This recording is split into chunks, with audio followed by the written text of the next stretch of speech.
Turning abroad now, as the Middle East waits to see how Israel will respond to Tuesday's massive missile attack by Iran, oil prices have risen over the prospect of possible Israeli strikes on Iranian oil facilities. That is something President Biden says his administration is discussing. So for more on this, I want to bring in CBS News foreign correspondent Ramy Inocencio. Ramy, break it down for us. What's going on with oil right now?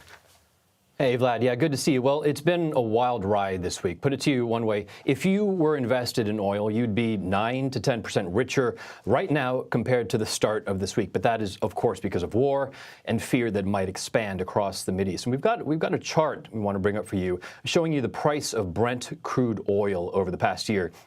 And if you take a look at it, look to the right-hand side of the screen there, and you see that line shooting up there. Since Tuesday, when Iran targeted Israel with those 200 missiles or so, it's jumped by about 10%, but about half of that was because of President Biden and his very off-the-cuff remarks saying the U.S. is talking with Israel about hitting Iran's oil facilities. What he perhaps didn't think, Vlad, though, in that little moment was how he might impact oil markets. It has been climbing again today, higher than 1% earlier today, but it's come off of those highs right now.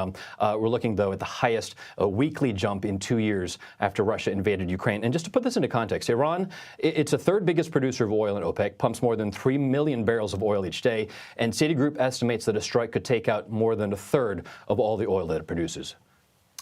As you know, Ramy, higher energy prices are a concern all the time, especially as we head into the winter months. And then there's this U.S. election. What are some of the political implications that higher energy prices might mean?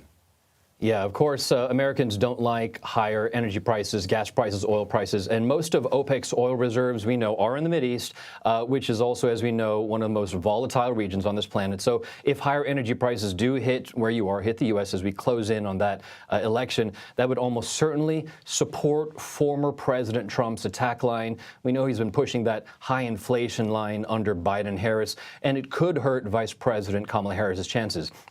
I looked back, and there's a study a couple months ago about gas prices similar to this. S&P Global did this over the summer. It showed that for every 10-cent rise in gas prices, that correlated with a 0.6% fall in presidential approval numbers during election years, and that dates back all the way to 1976. And we know that Trump and Harris are fighting for razor-thin margins. Our own CBS News polling puts that at around 1% or less in several states. So the price of energy could very well be the difference in terms of making people turn out, making people vote for Harris or for Trump.